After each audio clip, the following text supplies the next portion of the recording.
कम वक्त मिला है और ये पल मेरे लिए बहुत नाजुक पल है।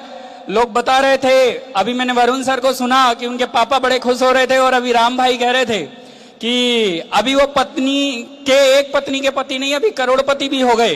तो मेरे पास इन दोनों का शॉर्टेज है। माता पिता बचपन से नहीं है, लगभग 6ठी क्लास से मेरे माँ बाप नहीं है इस दुनिया में, और दिल्ली जैसे शहर में सिर्फ माइंड में एक ही चीज आई थी कि अगर रहना है तो बहुत पैसे कमाने की जरूरत पड़ेगी, लेकिन बहुत पैसे बिना पढ़ाई लिखाई के नहीं कमाए जा सकते, और पढ़ाने लिखाने के लिए इस दुनिया में मेरा कोई नहीं है। माँ बाप नहीं है, एक 4 पहिए का ठेला खरीदा, गलियों में उस पर कॉस्मेटिक का सामान डालकर बेचने लगा, और बेचकर छोटे छोटे सपने जो थे उनको बहुत जल्दी पूरा करना था, इस चक्कर में लग गया। स्कूल की पढ़ाई करी, स्कूल की पढ़ाई करने के बाद कॉलेज की पढ़ाई करी। ऐसा कुछ भी बहुत बड़ा चीज होते हुए जिंदगी के अंदर नहीं दिख रहा था, लेकिन फिर भी लगा रहा। ईमानदारी के साथ जब हम लगे रहते हैं, ईमानदारी के साथ जब हम लगे रहते हैं तो ईश्वर कोई ना कोई रास्ता देता है। ईश्वर ने असली पीएस नाम का एक रास्ता दिया और असली पीएस में काम करने की मैंने शुरुआत करी। बहुत दम लगाया, दम लगा के काम करता गया, लेकिन जीवन में एक पल ऐसा आया कि मैं नेगेटिव हो गया। मुझे लगा कि ये इंडस्ट्री ऐसी है, सिर्फ मेहनत, उतना सारा पैसा नहीं आता है। स्टार्टिंग में जब हम काम करते हैं बहुत मेहनत लगती है, बहुत सारा पैसा नहीं आता है।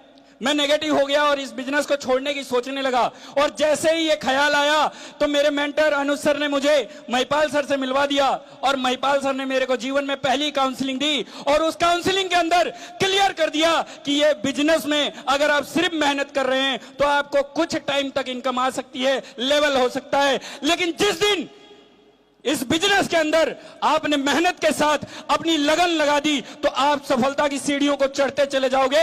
जीवन में नकारात्मकता का कोई भी कीड़ा आपको काट नहीं पाएगा।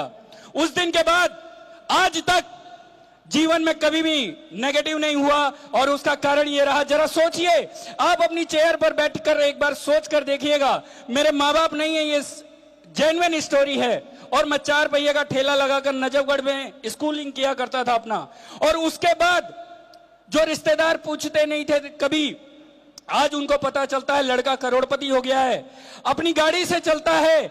आज सोचिए, असली पीएस नहीं होती, ये मेरे फ्रंट लाइन पर बैठे हुए मेंटर मुझे सिखाते नहीं तो मेरी जिंदगी कहां चली जाती। लेकिन थैंक्स असली पीएस, थैंक्स मेरे मेंटर्स का जिसने मेरी बुद्धि को काबू में किया, थैंक्स मेरे विजयन सर जिन्होंने मेरे जैसे आवारा, अनाथ और गर्म खून वाले लड़के को लगाम लगाकर बोला अपनी जवानी का सही इस्तेमाल करेगा तो आने वाले वक्त में तेरी जवानी का तू पूरा सूद के साथ मजा ले सकता है, बस अभी कंट्रोल कर ले। एकदम कंट्रोल किया, और आज जब महीनों का लाखों रुपए आता है तो जिंदगी में ऐसा कोई मजा नहीं है जो हम नहीं ले सकते।